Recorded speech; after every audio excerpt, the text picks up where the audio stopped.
Hello दोस्तों, आप सभी का स्वागत है क्रिस्टल ऑल स्टडी चैनल पर। चलिए आज हम करेंगे हमारा जो पहला चैप्टर हमने करा था ब्रिक्स बीट्स एंड बोन्स को कंटिन्यू, और इसके आगे कुछ क्वेश्चंस देखेंगे और प्रॉपर नोट्स को स्टडी करेंगे। This side your history mentor Pushpen Singh for CUET general test as well as for history domain. Let's begin without wasting much time. तो चलिए, लास्ट टाइम हमने 10 क्वेश्चन करे थे, इस बार हम क्वेश्चन नंबर 11 से अपना कंटिन्यू करेंगे। Which one of the following pairs is incorrectly matched. तो क्वेश्चन कहता है कि कौन सा इसमें से इनकरेक्टली मैच्ड है। यहाँ पर आपको आंसर देखिए, आपको इस पर ध्यान नहीं देना है।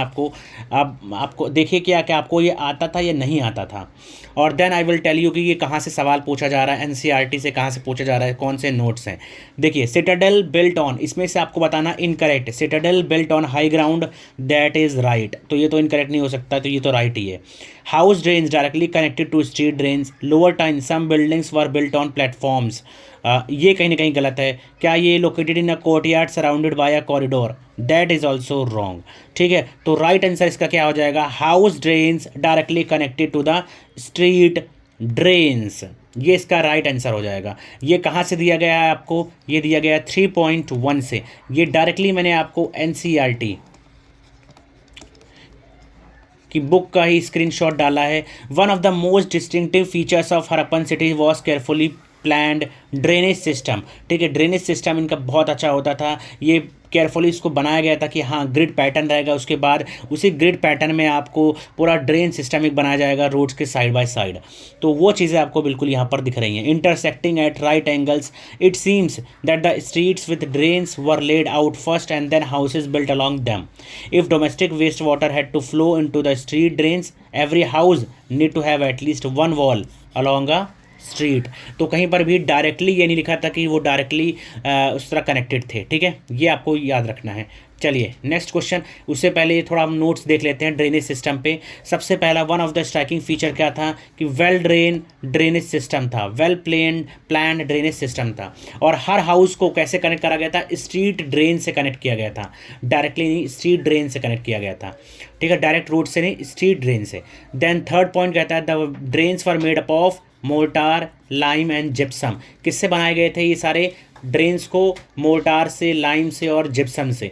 दे were covered with big bricks which could be lifted easily to clean the drain. जो एज आज आप मॉडर्न देखते हो, मॉडर्न वर्ल्ड का जो ड्रेन सिस्टम अगर आप देखोगे तो सेम उसी लेवल पर कहीं ना कहीं उस समय में बनाना वो बहुत बड़ी चीज़ थी। पांचवा पॉइंट कहता है for sewage from the houses pits were provided at either side of the street, और very long drainage channels were provided at intervals with sumps for cleaning के लिए भी वहाँ पर व्यवस्था करी गई थी। स्मॉलर सेटलमेंट्स लाइक लोथाल में जो घर बनते थे किससे बनते थे, मड ब्रिक्स के, और drain were made up of burnt bricks से। ठीक है, घर को किससे बनाया जाता था, मड के ब्रिक्स से, कच्ची मिट्टी से जो बने हुए ईंट होते हैं उनसे, और जो ड्रेन्स बनाए जाते थे उनको पके हुए ईंटों से बनाया जाता था। Little heaps of material, mostly sand, have frequently been used alongside the drains. This shows that drains were cleaned at regular intervals. तो क्लीनेज बहुत ज़्यादा होती थी किसकी, ड्रेन्स की। चलिए नेक्स्ट क्वेश्चन कहता है, क्वेश्चन नंबर 12 हमारा, the distinctive objects which are part of the Harappan culture include. Options क्या क्या हैं आपके, ऑप्शन है seals and beads, iron tools, weights and stone blades, और लिथल वेपन्स। तो ये काफ़ी आसान पीवाईक्यू का कोई क्वेश्चन है, प्रीवियस ईयर ये क्वेश्चन है आपका, और इसमें पूछा गया है कि इनमें से कौन सा, एक बार आप ट्राई कर लीजिए देन आई विल आंसर, कि हरप्पन कल्चर में मिलता है। तो अगर इसका आप आंसर देना चाहें तो आप क्या देंगे। सबसे पहले आप देखिए, इसका सील्स एंड बीड्स मिलती है तो करेक्ट है बिल्कुल, ये तो मिलता ही मिलता है। क्या आयरन टूल्स मिलते हैं, तो आयरन टूल्स नहीं मिल सकते हैं। क्यों नहीं मिल सकते हैं, क्योंकि iron was not known to Harappan people. ठीक है बच्चों, तो हरप्पन पीपल को क्या नहीं पता था, आयरन के बारे में बिल्कुल भी आइडिया नहीं था। तो ये चीज़ आपको पता होना चाहिए। कहीं ना कहीं कॉपर का यूसेज बहुत ज़्यादा था किस समय में, हरप्पन टाइम के पीरियड में। Iron was not known. क्या वेट्स एंड स्टोन ब्लेड्स मिलता है, तो वेट्स एंड स्टोन बिल्कुल मिलता है। लीथल वेपन्स ये कहीं नहीं मिलता है। ठीक है, ये भी आपको नहीं मिलेगा। तो इसका आंसर क्या हो जाएगा, ए एंड सी। ए एंड सी आपको यहाँ पर है, तो यही आपका राइट आंसर है। तो क्वेश्चन नंबर 12 का राइट आंसर क्या है? A and C only. अब ये देखिए, इसका आंसर अगर आपको देखना हो तो ये जो टॉपिक है fifth, finding out about craft production में मैंने लास्ट टाइम भी आपको कराया था कि मेटल्स के बारे में यहाँ लिखा हुआ है। मेटल्स में क्या क्या उनको पता था? कॉपर के बारे में पता था, ब्रॉन्ज के बारे में पता था, एंड देन गोल्ड के बारे में पता था, लेकिन कहीं पर भी आयरन के बारे में नहीं पता था। तो इससे आपको ये आइडिया लग सकता है कि हाँ, iron was not known to the Harappan people. ये चीज़ आपको पता होनी चाहिए। चलिए नेक्स्ट क्वेश्चन है हमारा, आता है क्वेश्चन नंबर 13। क्वेश्चन नंबर 13 क्या कहता है? Which of the following crops has been rarely found in the areas of Harappa. तो हरप्पा के एरियाज में कौन सा सबसे रेयरली पाया जाता था? तो रेयरली कौन सा पाया जाता था? राइस। कौन सा? राइस। चलिए अब ये आप कहाँ से ढूंढ सकते हैं? अगर आप ये देखिए, ये मैंने एक एनसीईआरटी का स्क्रीनशॉट लिया है जिसमें लिखा है ऑलरेडी, बिल्कुल स्टार्टिंग के टॉपिक से मैंने लिया है। Millets are found from the sites in Gujarat.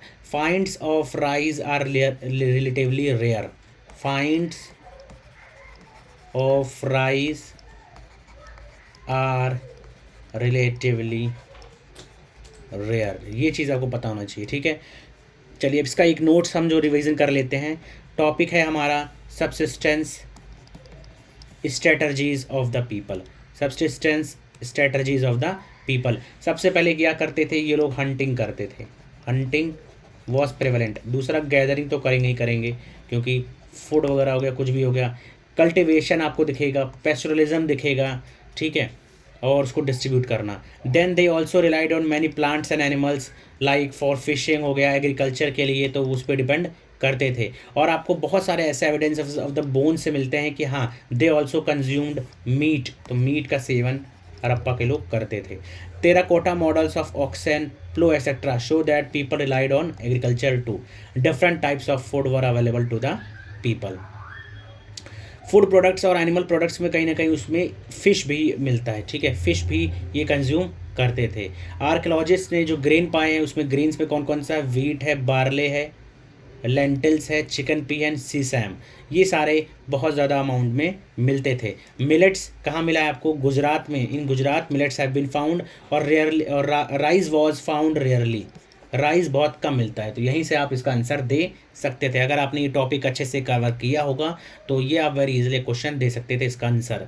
Then bones of cattle, fish, fowl, sheep, goat, buffalo, pig, boar, deer and घड़ियल are also found at the site. Studies indicate that these animals were either domesticated, या फिर इनको Hunt किया जाता था, ठीक है। जितने भी ये एनिमल्स हैं इनको कोई किसी को हंट करते थे, किसी को डोमेस्टिकेट करके रखते थे। ये चीज़ आपको बिल्कुल क्लियर रहनी चाहिए। चलिए moving on to next question हमारा क्या है? Which famous Harappan site is known for its distinctive red pottery. Red pottery के लिए कौन सा बहुत ज़्यादा पॉपुलर है? तो रेड पोइट्री के लिए कौन सा है? Lothal. Lothal is the right answer. ये आपको याद रखने की लोथल जो है वो रेड पोइट्री के लिए पॉपुलर है। चलिए क्वेश्चन नंबर 15 हमारा आता है, what is the primary material used for the construction of buildings in the Harappan civilisation. तो हरप्पन सिविलाइजेशन में प्राइमरी मटेरियल क्या था? प्राइमरी मटेरियल क्या हो सकता है? बहुत आसान ये क्वेश्चन है। अगर आप स्टोन देखो, वुड देखो, ब्रिक्स देखो और मड्स, तो आंसर क्या होगा? ब्रिक्स। आंसर क्या होगा? ब्रिक्स। ब्रिक्स में भी कच्चा ब्रिक्स भी यूज़ करते थे और पक्का ब्रिक्स भी यूज़ करते थे। ये टॉपिक अगर आप देखेंगे एंशिएंट अथॉरिटी में ये कहीं ना कहीं लिखा है, setup in specific locations for various reasons besides labour was mobilise for making bricks. तो ब्रिक्स का यूसेज ज़्यादा था। And for the construction of massive walls and platforms. तो ये चीज़ें आपको, अगर आपने एनसीईआरटी को बच्चा, एक ही चीज़ है कि अगर आपको हिस्ट्री डोमेन में बहुत अच्छा नंबर लाना है देन आप डोंट मिस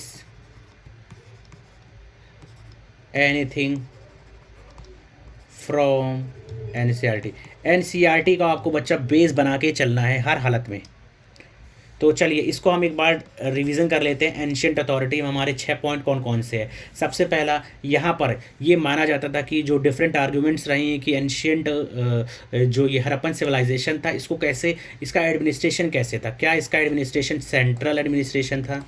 या फिर रीजनल था। तो इस पे 3 मेजर व्यूज़ निकल के आते हैं जो कहते हैं कि हाँ, there was existence of central authority in the Harappan society. इसमें से पहला है कि there was no rulers in the Harappan society and that everybody enjoyed equal social status होता था। ये पहले का व्यूज़ है।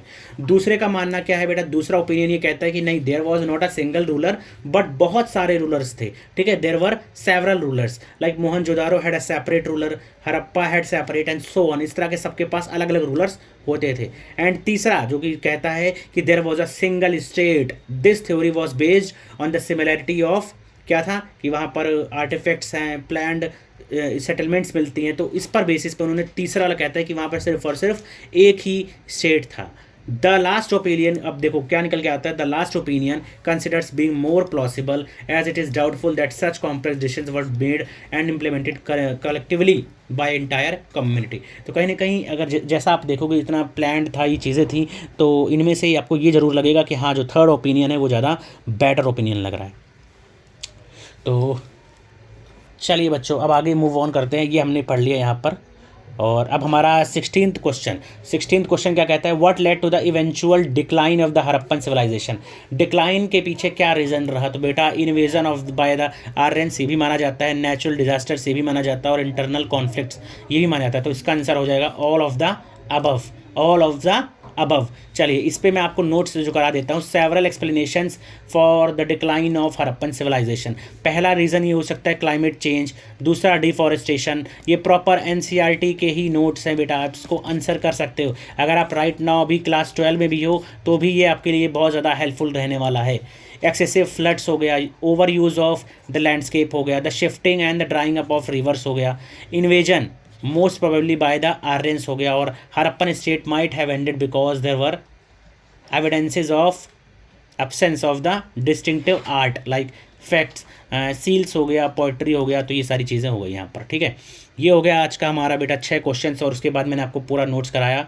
अगर आपको बेटा कोई क्वेरी है तो आप हमारे इस ऑफिशियल ईमेल आईडी पर मैसेज कर सकते हैं, फिर कोई भी डाउट हो कुछ भी पूछ सकते हैं बैच रिलेटेड। हमारा अभी बेटा सामर्थ्य बैच ऑलरेडी चल रहा है उन बच्चों के लिए जो CUET की तैयारी कर रहे हैं, जैसे कि BA में एडमिशन लेना चाहते हैं, चाहे वो DU में हों, चाहे वो BHU में हो, कहीं पर भी हों। बाकी इसी तरह हमने सशक्त बैच बेटा चला के रखा है उन बच्चों के लिए जो BSc वगैरह में एडमिशन लेना चाहते हैं, ठीक है। That's all for today. अगर आपको ज्वाइन करना हमारे बैचेस तो आप इस नंबर पे आप व्हाट्सएप मैसेज कर दीजिए, आपको तुरंत रिप्लाई मिल जाएगा batches related. That's all for today. Please इसको लाइक कीजिए, शेयर कीजिए एंड सब्सक्राइब कीजिए हमारे चैनल को, and don't forget to keep your notifications on for further information और lectures. That's all for today. Thank you.